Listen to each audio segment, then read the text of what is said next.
చాలామంది అడుగుతున్నారు కదండీ! నా gold and silver saving journey ఎలా మొదలయ్యింది అనేది. నేనైతే ఈ వీడియోలో మీతో షేర్ చేసుకుంటాను. నేను ఎలా సేవింగ్ స్టార్ట్ చేశాను, అంటే స్టార్టింగ్ నుంచి నేను ఎలా స్టార్ట్ చేశాను. మిడిల్ క్లాస్ హౌస్ వైఫ్‌గా ఉంటూ, ఒక మిడిల్ క్లాస్ ఫ్యామిలీగా ఉంటూ కూడా మేము గోల్డ్‌ని ఎలా కొన్నాము అనేది ఈ వీడియోలో నా రియల్ స్టోరీని మీతో షేర్ చేసుకుంటాను. మీరు వీడియోను చివరి వరకు చూసి నచ్చితే గనక సబ్స్క్రైబ్ చేసుకోండి. అలాగే లైక్ చేసి మీ ఫ్రెండ్స్ అండ్ ఫ్యామిలీకి షేర్ చేసేసేయండి. ఇక వీడియోలోకైతే వెళ్ళిపోదాం. ఒకప్పుడు నా దగ్గర ఒక గ్రామ్ గోల్డ్ కూడా ఉండేది కాదండి. అంటే పెళ్లిలో పెట్టినది కాకుండా, ఇక నేను ఓన్‌గా పెళ్ళైన తర్వాత ఒక గ్రామ్ గూడా కొనేదే లేదు. ఒక 5 ఇయర్స్ వరకు నేను అసలు గోల్డే కొనలేదు. దాని తర్వాత పిల్లలు పుట్టిన తర్వాత నాకు ఒక ఆలోచన అయితే వచ్చింది. అసలు గోల్డు అనేది అంటే పిల్లలకు ఆడపిల్లలా, మగ పిల్లలా కాదు. కంపల్సరీ గోల్డ్ అనేది ఎంతో కొంత ఉండాలి కదా! అసలు ఇంట్లో ఖర్చులు ఎలా శాలరీ మనకి వచ్చేది ఇంత, ఖర్చులు చూస్తే ఇంత ఉంటాయి. దాంట్లోంచి మనం సేవింగ్ చేయాలంటే చాలా కష్టం కదా!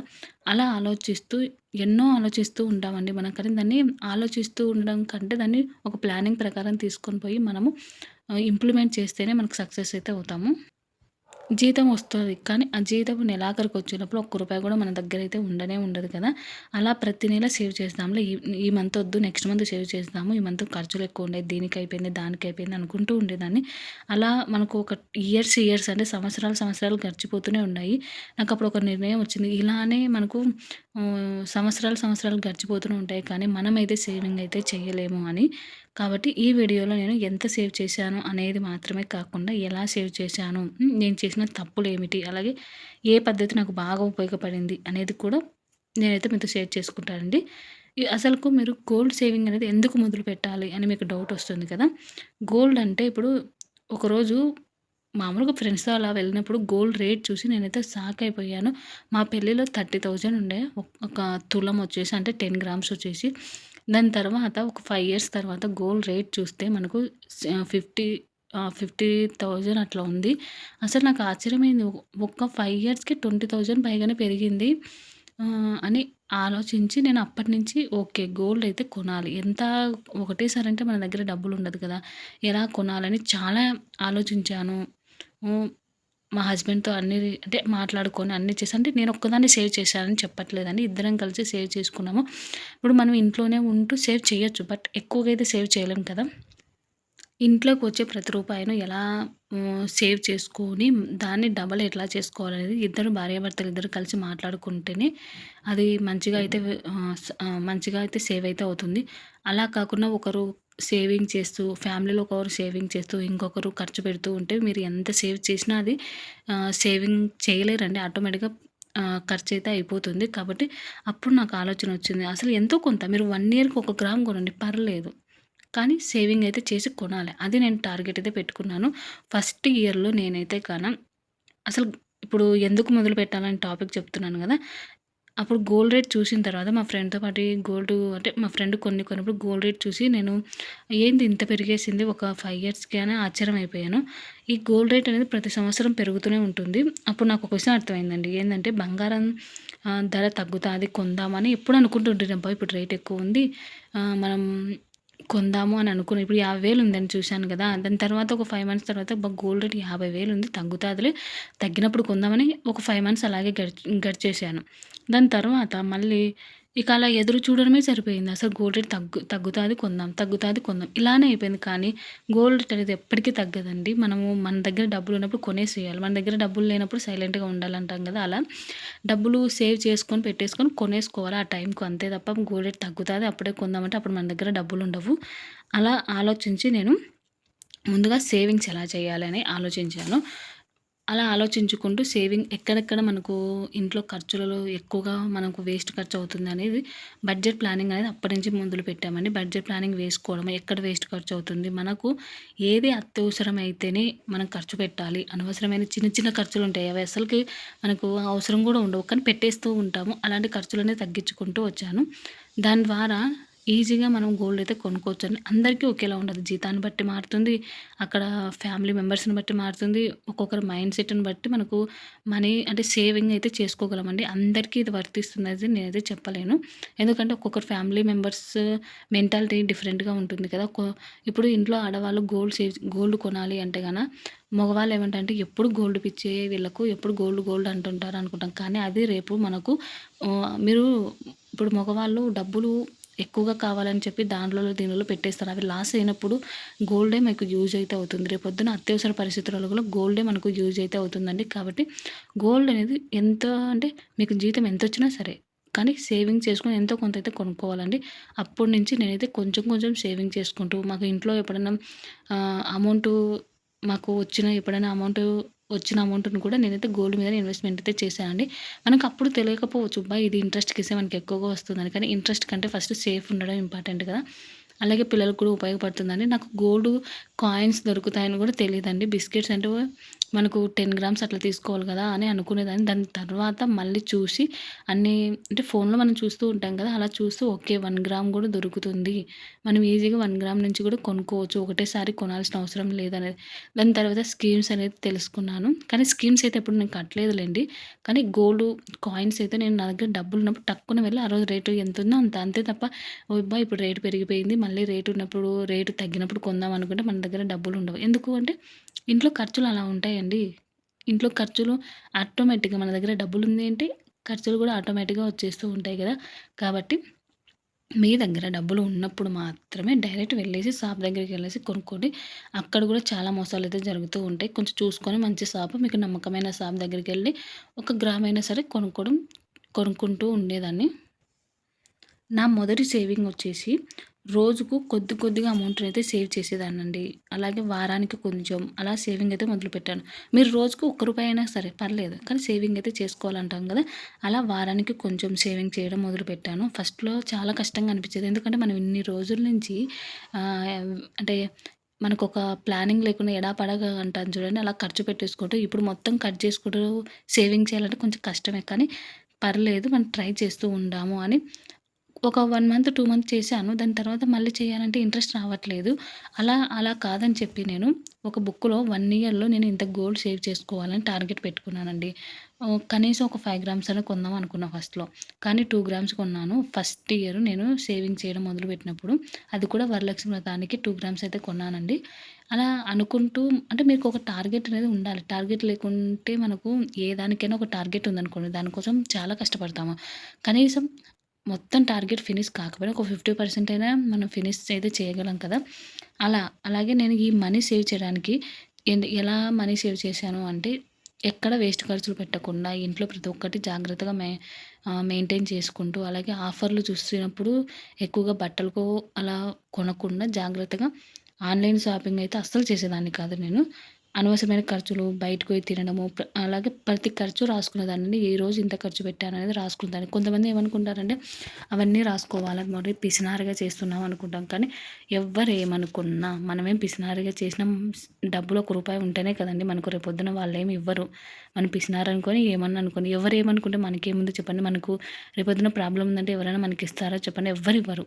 కాబట్టి నేను అలా బడ్జెట్ ప్లానింగ్ చేసుకోవడము మెయిన్‌గా చెప్పాలంటే నేను సిల్వర్ అయితే ఎక్కువగా కొనలేదండి. ఒక 20 గ్రామ్స్ అయితే కొన్నాను అంతే తప్ప, సిల్వరు నాకు ఎక్కువగా ఇంట్రెస్ట్ లేదు. గోల్డ్ మీదనే ఎక్కువగా ఇంట్రెస్ట్ ఉండే. బట్ అప్పుడప్పుడు పట్టీలు అలా అయితే కొనేదాన్ని సేవింగ్ చేసిన అమౌంట్‌తో అంతే తప్ప, సిల్వర్ అయితే నేనెప్పుడు కొనలేదు. ఒక 20 గ్రామ్స్ అయితే కొన్నాను. అది కూడా 1350 అట్లా పెట్టి కొన్నానంతే. ఇక మీరు మెయిన్‌గా ఈ 4 టిప్స్ అయితే ఫాలో అవ్వండి. దీని ద్వారా మీరు మనీ అయితే సేవింగ్ చేసుకోగలరు. ఫస్టు జీతం గానీ, లేకపోతే మీరు సంపాదిస్తున్నా గానీ, ఫస్ట్ సేవింగ్ చేసుకోండి. ఎంతో కొంత మీరు సేవింగ్ చేసిన తర్వాతనే ఖర్చు పెట్టుకోవాలని రాసుకోండి. ఇప్పుడు మీకు మీ హస్బెండ్ జీతం వస్తుంది. ఫస్ట్ సేవింగ్ చేసుకోండి. ఇప్పుడు 30,000 వస్తుందనుకోండి. ఒక 5,000 సేవింగ్‌లో పెట్టేసుకోండి. దాని తర్వాతనే ఖర్చులనేది మనకలా 25,000 మాత్రమే మనం ఖర్చు పెట్టుకోవాలి అన్నప్పుడు ఎలా ఉంటుంది చెప్పండి? ప్రతి ఒక్కటి అడ్జస్ట్ చేసుకొని నెల చివరికొచ్చే వరకు మేనేజ్ చేసుకుంటూ ఉండాలి. అలా అయితే మీకు ఒక 5,000 సేవింగ్ అయితే అవుతుంది. అంటే ముందు సేవింగ్ దాని తర్వాతనే ఖర్చు పెట్టుకోవాలి. అలాగే ప్రతి నెల ఒక ఫిక్స్డ్ అమౌంట్ అనేది ఒక గోల్డ్‌కి గానీ, ఏ దానికైనా గానీ పెట్టుకోవడానికి ట్రై చేయండి. ఇదైతే స్కీమ్స్ దానిలోకైతే పనైతే చేస్తుందండి. స్కీమ్స్ అనుకోండి మనం ప్రతి నెల ఒక రూ. 1000 గానీ కట్టేసుకోవాలని స్కీమ్స్ అయితే బావుంటుంది. నేనైతే ఎక్కువగా అయితే ఫస్ట్ సేవింగ్ దాని తర్వాత ఖర్చు పెట్టేదైతే నాకు ఎక్కువగా యూజ్ అయ్యిందండి. అలాగే అనవసరమైన ఖర్చు కనిపిస్తే వెంటనే ఆపేసుకోవాలి. ఇప్పుడు పిల్లలు సడెన్‌గా ఏవైనా కావాలని అడుగుతారు బొమ్మలు అలాంటివి. వాళ్ళకి అదే అవసరమా? లేకపోతే ఇది ఈ బొమ్మలు ఇవి దీని బదులు వేరేదేదైనా అదే రేట్ కాకుండా కొంచెం తక్కువలోనైనా సరే వాళ్ళకి ఆప్షన్స్ చూపియాలండి. ఇప్పుడు మీ పిల్లలు ఒక బొమ్మ ఒక 500 ఉంది. నాకిది కావాలని అడిగినప్పుడు మీరేం చేయాలంటే, ఇది కాకుండా నీకు ఇక్కడ పెన్నులున్నాయి, ఇక్కడ కలర్ పెన్సిల్స్ ఉన్నాయి, ఇక్కడ బుక్స్ ఉంది. చూసుకో. ఈ బొమ్మలు కావాలా? ఇది కావాలా? అని వాళ్ళకు ఆప్షన్స్ ఎక్కువగా చూపించామనుకోండి, మీకక్కడ రేటు తగ్గిపోతుంది. ఇక్కడ మీకు వాళ్ళకి యూజ్‌ఫుల్ అయ్యేటివి మనం చూపిస్తాం. తల్లిదండ్రులంటే అలాగే ఉంటాం కదా! ఇక్కడ బొమ్మ వేస్ట్‌గా ఏం చేసుకుంటారని చెప్పి వాళ్ళకి యూజ్‌ఫుల్ అయ్యే విధంగా ఇక్కడ కలర్ పెన్సిల్స్ అట్లాంటివి డ్రాయింగ్ ఏసేది కిట్టు అలానే దొరుకుతాయి చూడండి 150 అట్లాంటివి. అలాంటివి చూపించామనుకోండి వాళ్ళకి కూడా ఇంట్రెస్ట్ ఉంటుంది. వాళ్ళు కూడా ఏదైనా క్రియేటివిటీగా నేర్చుకుంటారు. అలా మనం కూడా ఇప్పుడు ఒక చీర తీసుకోవాలనుకుంటే ఇప్పుడు 500 పెట్టి అవసరమా? సింపుల్‌గా చెప్తున్నాను. అట్లాంటి అనవసరమైన ఖర్చులు కనిపించినప్పుడు మనం వెంటనే వాటిని ఆపేసుకోవాలి. ఓకే. మనకిప్పుడు అవసరం లేదు. మనకు అవసరమైనప్పుడు తీసుకుందాంలే అని చెప్పేసి వాటిని కట్ చేసేసుకోవాలి. అలా కాకుండా ఇప్పుడు కొత్త మోడల్ వచ్చింది. ఆహ్, నేను సంవత్సరానికి ఇన్ని చీరలు కడతాను. లేకపోతే ఇన్ని డ్రెస్సులే వేస్తాను. నెక్స్ట్ ఇయర్ ఇవి వాడను. అలా అనుకుంటూ ఉంటే మన దగ్గర ఎవరికో గొప్పలు చూపించుకోవాలనుకున్నాం అనుకోండి. మన దగ్గర ఒక్క రూపాయి కూడా మిగలదండి. అలాగే పండగలు అలాంటి బోనస్ అని కొంచెం అమౌంట్ ఇస్తుంటారు కదా! 1 ఇయర్‌కి ఒకసారి. అలాంటి అమౌంట్‌ను కూడా నేను గోల్డ్ మీద అయితే ఇన్వెస్ట్‌మెంట్ చేస్తుంటాను. ఎక్కువగా చేయలేదండి. 1 టైమ్, 2 టైమ్ అయితే చేశాను. తర్వాత నుంచి పిల్లల ఫీజులకే సరిపోతుంది అమౌంటు. అలా మీరు పండగల టైంలో కూడా కొంచెం మనీని సేవింగ్ అయితే చేసుకోవచ్చండి. బట్టలు కూడా ఎక్కువ కాస్ట్ పెట్టి తీసుకోవాల్సిన అవసరం ఉండదు. అలాగే మీరు అంటే ఊర్లోకెళ్ళినప్పుడు డబ్బులిచ్చిన అమౌంట్‌తో గోల్డ్ కొనుక్కోవచ్చు. అసలుకి ఇవన్నీ టిప్స్ కాదండి. మీరే ఒకసారి మీ పరిస్థితి ఏంటి? మీ ఫ్యామిలీ మెంబర్స్ ఎలా కొంతమంది మెంటాలిటీ డిఫరెంట్‌గా ఉంటుందంటాం కదా! ఎలాంటి మెంటాలిటీ? మీరు ఎలా మనీ సేవ్ చేయగలరు? ఒక్కసారి రిలాక్స్‌గా ఆలోచించారనుకోండి మీకే చాలా ఐడియాస్ వస్తాయి. నా ఛానల్ ఒకసారి చూడండి ఫస్ట్ నుంచి. మీకు ప్రతి ఒక్కటి క్లియర్‌గా ఉంటుంది. చూస్తే మీకు ఎలా సేవ్ చేసుకోవచ్చు, మనీ ఎలా సేవ్ చేసుకోవాలి, గోల్డ్ ఎలా కొనుక్కోవాలని ప్రతి ఒక్కటి వీడియోలో అయితే నేను షేర్ చేశాను. నా వీడియో ఒకసారి చూస్తే మీకు కూడా అన్ని వీడియోస్ చూశారనుకోండి నా ఛానల్‌లో మీకు ఒక క్లారిటీ అయితే వస్తుంది. ఇలాంటి టిప్స్ అనేది చాలానే ఉంటాయండి. మనము ఎందుకంటే ఒక్కొక్కరి ఫ్యామిలీ ఒక్కొక్క విధంగా ఉంటుంది గానీ, ఒక్కొక్కరి మైండ్ సెట్ ఒక్కొక్క విధంగా ఉంది. నేను ఈ విధంగా ఆలోచిస్తాను. కొంతమంది ఎలా ఆలోచిస్తారంటే, ఎందుకు మంచి బట్టలు కట్టుకోవాలి, మంచిగా క్లాస్‌గా ఉండాలి, ఎక్కువ ఎక్కువ రేట్ పెట్టి కొనాలి, అలా అని వాటికి వేస్ట్‌గా అమౌంట్ అయితే చేస్తుంటారు. కాబట్టి ఒక్కొక్కరి మైండ్ సెట్ ఒక్కొక్క విధంగా అండి. అందరూ అలా ఉంటారనేది ఇప్పుడు పరిస్థితులలో అయితే తిండికి, అలాగే బట్టలకే ఎక్కువగా మనీ అనేది వేస్ట్ అయితే చేస్తున్నారు. నేనందుకు ఈ వీడియోలో ఎక్కువగా బట్టల గురించయితే చెప్పానండి. ఇక అలా కొంచెం అన్నీ కటౌట్ చేసుకుంటూ ఈ 4 టిప్స్ నేను ఫాలో అయిపోతూ కొన్ని నెలల తర్వాత నాకు సేవింగ్ అనేది ఒక అలవాటుగా మారిపోయిందండి. ఫస్ట్‌లో కష్టంగా అనిపించిందని చెప్పాను గదా! దాని తర్వాత నాకొక సేవింగ్ అంటే ఒక అలవాటు. అంటే మనం డైలీ లేస్తే బ్రష్ ఎలా చేసుకుంటామో అలా నాకు ప్రతిరోజు ఎక్కడన్నా ఖర్చు పెట్టాలంటే ఓకే. ఇప్పుడు అవసరమా? ఇది లేదు కదా! మనకు అవసరమైనప్పుడు ఓకే. చూసుకుందాం. ఇప్పుడైతే అవసరం లేదు కదా! నేను డ్రాప్ అయిపోతాను. అంతే తప్ప మాకు ఆ డబ్బులు లేదు. అందుకే నేను కొనలేకపోయానని ఎప్పుడు ఫీల్ అవ్వను. ఎప్పుడూ కూడా మనము పక్క వాళ్ళని చూసి బాధపడకూడదండి. వాళ్ళకుంది, వాళ్ళు కొన్నారు. మనకు లేదు కాబట్టి మనం కొనలేదని ఎప్పుడు ఫీల్ అవ్వద్దు. మన దగ్గర ఉన్న అమౌంట్‌తో మనం హ్యాపీగా ఉంటే సరిపోతుంది. అలా చిన్న చిన్న సేవింగ్స్ చేసుకుంటూ నేనైతే గోల్డ్ అయితే కొన్నానండి. మీకు నా ఛానల్‌లో పా ఎక్కువగా ట్రెండింగ్ అయిన వీడియో ఒకటి ఉంటుంది చూడండి. నాకు గోల్డ్ నేను ఎలా ఎప్పుడెప్పుడు కొన్నాను, ఎంత కొన్నాను అని. అది వీడియో అయితే చూడండి. మీకు తెలుస్తుంది ఎంత కొన్నాను అనేది. అలా అయితే నేను కొన్నా అండి. నేనైతే మీకు ఒక సలహా అయితే ఇస్తాను చూడండి. మీ ఆదాయం ఎంత అనేది ముఖ్యం కాదు. మీరు ఎంతైనా సంపాదించండి. కానీ సేవింగ్ అనేది ఎంతో కొంత చేయాలి. అలా సేవింగ్ అనేది చేశారనుకోండి ఈజీగా మీరు మనీ సేవింగ్ చేస్తే ఆటోమేటిక్‌గా గోల్డ్ కొనుక్కోవచ్చండి. రోజుకు 50, వారానికి ఒక 500 అలా ప్రతిరోజు ఒక బుక్‌లో రాసి పెట్టేసుకోండి. మీరు అదే చెప్పాను కదా! నా ఛానల్ చూడండి 35 days 6 months money saving tips, అలాగే 1 ఇయర్ మనీ సేవింగ్ టిప్స్, 1 ఇయర్‌కి గోల్డ్ ఎలా కొనుక్కోవాలి, అంటే ఎన్ని గ్రామ్స్ ఎలా కొనాలి, అవన్నీ చాలా వీడియోస్ అయితే ఉన్నాయి. ఇంకా నేను మంచి మంచి కంటెంట్ అయితే మీ ముందుకైతే తీసుకొస్తాను. ఇలా చేశారనుకోండి గోల్డ్, సిల్వర్ అనేది రేట్లనేది కొంచెం అటు ఇటు అయినా కూడా మనమైతే కొనేసుకోవచ్చండి. ఇది ఒక్క రోజులో అయితే కుదరదండి. కొన్ని సంవత్సరాలు మనం చేసుకుంటూ వస్తే మనకి ఈజీగా అయితే మనీ సేవ్ చేసుకుంటూ గోల్డ్ అయితే కొనుక్కోవచ్చు. చిన్న చిన్న అలవాట్లు అలాగే సేవింగ్స్ అనేది దాని ద్వారా మనమైతే మనమైతే గోల్డ్ అయితే కొనుక్కోవచ్చండి. మీరు కామెంట్ చేయండి. మీరు ఎంత గోల్డ్ అనేది కొన్నారు? ఎలా ఎంత సేవ్ చేసుకుంటున్నారు అనేది. నేను కూడా సేవింగ్స్ అయితే మొదలుపెట్టాను అని కామెంట్ అయితే చేయండి. ఇక వీడియో అయితే ఇంతటితో ఎండ్ చేస్తున్నాను. మీరు ఇప్పటివరకు సేవింగ్ మొదలు పెట్టకపోతే ఇప్పటి నుంచి స్టార్ట్ చేయండి. అలా నేను కూడా సేవింగ్ మొదలుపెట్టాను అని కింద కామెంట్ చేయండి. ఎంతమంది సేవింగ్ మొదలుపెట్టారో చూద్దాము. ఇక వీడియో అయితే ఇంతటితో ఎండ్ చేస్తున్నాను. మీకేమైనా డౌట్స్ ఉంటే కామెంట్‌లో కామెంట్ చేసేసేయండి. Thank you for watching.